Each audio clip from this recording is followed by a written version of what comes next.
in digital media. Our first presenters this morning are Kenia Mattis and Roshaun Clarke from Listen Me Caribbean Limited, an online TV content developer whose goal is to build innovative digital media products that inspire creativity, enrich our Caribbean community, and integrate globally. Listen Me Caribbean is focused on building lifestyle products such as music and audiobooks onto innovative distribution platforms.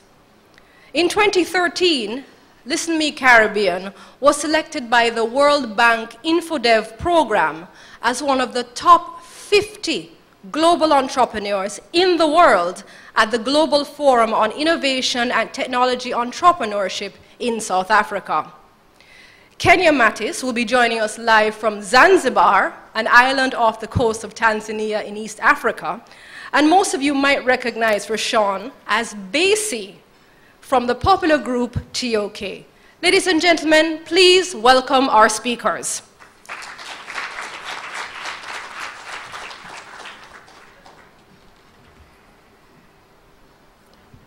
Good morning. Good morning to everyone here, but I'm going to be a little informal, as you know, we are musicians and we are content creators more than official speakers. So, am I allowed to step away from the podium? Okay. Silence means consent. No. Oh, with a song? No. I need 3 more members to do that. And my 15 minutes going, right? Okay, so we're going to speak to you, again, thank you for having me, and the Broadcasting Commission. We're going to speak about the future of content, and we're going to speak about it from Listen Me Caribbean side, as well as from a musician side of our point of view. Okay, so, it's presented by myself, and Kenia, who is in Africa, as Ms. Salmon pointed out. What is content? For us, content is text, images, sound, data, and that can be, based on the context that you have it in. Text can be books, magazines, that kind of stuff, images, can be film, photos, that kind of stuff, and sound is what we specialize in, music. Okay. The present format, as everyone knows, is about, TV, radio, internet, and the public. And of course, the TV is divided from free to air, cable, radio, internet. But I think that the future is going.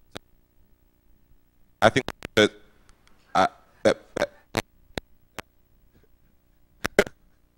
one second. Yeah, check. All right, cool. Yeah, so I am thinking that this is the present format, but I see a lot of changes within those formats in the near future. Okay, so me and Kenia, when we had this presentation to do, we sat down and we thought, what can we say about the future? And we came up with a statement. The future of content is personalized by everyone in everything we do. What do we mean by that? We mean that when we say personalized, we mean that you are in control of your content. The content is directly targeted to you. It's by everyone, because even though we are producers and creators, in the near future, everyone is a producer, everyone is a creator. And it's in everything because the platforms will be changing. So to speak about the personalized side of it, the mobile enables us to do so much more, as you will see shortly. Choice, of course, as I said, so the audience, you can choose your audience as an advertiser with smart TV, that kind of stuff, as well as you as a consumer can choose exactly what you want and what you don't want, as Neil spoke about earlier. Of course, also it's real time, so what you want, you can get it right now. So at this point, I think I want to pass it on to Kenia to speak a little bit about the personalized side of it.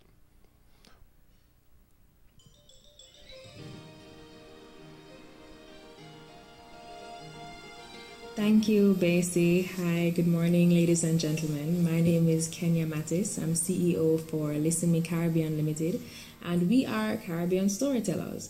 So although I'm not able to physically join you this morning, I thought I would tell my story virtually through video, a quick 3-minute video. in which I'm going to just touch on what Basie mentioned, which is the future of content being personalized. What that means is that there is really only an audience of one, and that is me. I can choose to watch what I want to watch or listen to what I want to listen to, when I want to, where I want to, and how I want to. And I can share it directly with persons who I think it will be directly relevant to as well. And I have the luxury of doing that because in the mobile world, life is short. You know, the opportunity cost should be very low when you're talking about a 140 character tweet or a 7-second Vine. In fact, there actually is something called 140 Twitter fiction, hashtag by the way, where you can actually see persons writing novels or mini or micro novels using 140 characters. So it's really all about consuming content on the go, and mobile makes it very easy for you to do this, consuming content real time. And so we can package all our experiences in this short form as well. The fact that we have choice makes it so much easier as well, because the audience, while we can select what we want to watch, let us say whether it's using the internet or Netflix, advertisers are also seeing the benefits of this as well, because you can now, as an advertiser, choose your audience, whether it is through online advertising. Of course, you know, Google ads are very targeted. Google knows exactly what you're watching, where you are, what you're doing, as long as you're using their suite of products, which really captures information on your life so that that information can be better used for targeting ads. But also with smart TV, for instance, because of the fact that you are the one that's in control, literally. You know, iView is a company that has a product whose backbone is Video IQ. And what that product does is that it collates data based on your preferences, what you want to watch, and all the data that it collects is then used to target ads that are going to show up on your TV. So in the future, very soon, that concept of mass advertising, where you do one ad for all, more than likely you're going to be doing very specific targeted messages for specific groups. And even a product like on TV, which is going to be smart TV and online, you know exactly who it's reaching. And that is very powerful for packaging content from a corporate as well as a private basis as well. So, future of content, very personalized, because it's mobile, you have choice, and there's a lot of information about your preferences. Okay, back to you, Basie. Thank you. Okay, credits. But those credits are important because it's very important. It's so, you know, I need to make this point that all that was done with her phone, you know, as you see Samsung or Mini Movie. And it shows you that it leads to my next point, which is, you know, it's personalized by everyone. And, you know, probably around a few years ago, you needed to have a phase 3 setup to shoot anything. You know, you need to have this big budget and, you know, cameras and all that. And now you can do all that with your phone. Not everything, not saying phase 3, not taking away from your, you know what I mean? You understand? I'm just saying that you can help yourself if you're a little entrepreneur, or if you're a person traveling with your family and you just want to document the weekend, it can be done. So we're back to the statement again. Future of content is personalized by everyone in everything we do. What do we mean by everyone? A while ago I said it, everyone is a producer. In the content creation world, I'll just share this with you. Before I started at Listen Me, in my head, content was just music. It was only when I did a song. And then after I moved from being an artist and I started to produce, I realized that you can take that one song and the context of it redefines what that content is, because you put a music video on it, then it's visual. You put it into a TV show, then it's, you know, licensing further and further and further, and eventually it becomes data for a bigger picture again. So it's no longer only the individual that creates, it's everyone. And when we talk about shared, for instance, there are some cool things coming out now. David told me about it, Mashup, you know, where nowadays, you know, some of these things that you're seeing on YouTube, it's shared ownership. It's not any one person owning the footage that you see. It's whole heap of open source data and create this new content. along as well as you have collaborative stuff. There's this famous actor who has his company, Hit Record, and the concept of that company is to have an open collaborative production company that everyone that's in the company, everyone contributes content, everyone sends in music or sends in videos or whatever, and we create content and it's shared amongst everyone. So, it allows everyone to be a producer, everyone to be a content creator, and everyone to partake in the ecosystem of it all. And then, of course, you add a little open source to it, and then everything is just kind of flowing in. And what do you have? Innovation. Because once you have that kind of open thought and collective thought, you're going to have cool stuff coming out. And that is what will drive the validity of your content. So this is something that I came across when I was researching, and you actually have two schools of thought on the monetization of it, which is, okay, everyone knows copyright, all rights reserved. You protect your IP as a creator and all that. But then there's this new school of thought now that is copyleft. And I'm not just making it up. It's not just me trying to be lyrical or anything. It's really, that's what it's really called. You know what I mean? And they said it's really about sharing the content. It's as long as you give credit to the person who created it, and as long as it's not for monetary gain, you can have this shared situation going on and build a community out of it. Of course, I put a gray area between, because then you have a lot of people complaining or wondering, how does it go? And I saw the panel speaking earlier and saying there's no definitive answer as yet on how all of that will play out in terms of protecting your rights and the monetization of it, but there is space to play, Interestingly enough, copyleft, the whole Wikipedia concept is built on that, which is I submit information, put it on Wikipedia, and you can add to that, and you update the information, and it's free for everyone to use. So that is kind of what the concept is. And of course, as I said, all that will lead to innovation, and innovation always is linked to, things going viral. And, this is one of the times that I can share something that's very close to us at Listen Me Caribbean, which is that we came up with this idea of mixing the worlds of entertainment and education, and we call it edutainment. And this is where we deliver the news once a week in music format with visuals, just as if you're an anchor, but instead of the TV anchor, it's like music, and it's online and stuff. So check it out real quick. Listen Me News. Icon. Yeah. Listen me news. Welcome to Listen Me News. Let me tell you what you want for the week. Let me tell you what you miss for the week. Round up the news for the week. Listen me, news. History in the White House. The Sanchin singer vice out. All of the women of soul. First Lady Obama invite out. Like Patti LaBelle, Aretha Franklin, Melissa Etheridge, Jill Scott. Another big move with Tess and Meg since she entered the vice and win that. Next, Jamaica Constabulary Force merged with the Island Special Constabulary Force. That means a new team of only red seam, no blue seam. Now all police under one order, one command, and everybody follow.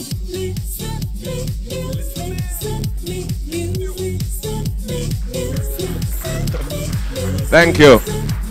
And we do it local, and we do it international, and we do it entertainment. I think this is international news. Tension between US and Russia. Meanwhile, the people in Ukraine are so far. But President Putin, why do you have a problem if Ukraine join EU?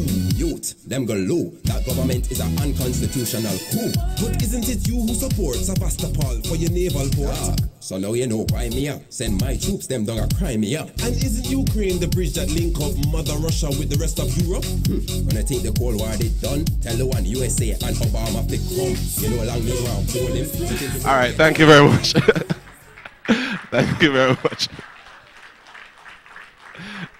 Yeah, so, it's innovation, it's fun, it's creating, it's doing what we love, and, also it has some good benefits like the education and driving the creativity.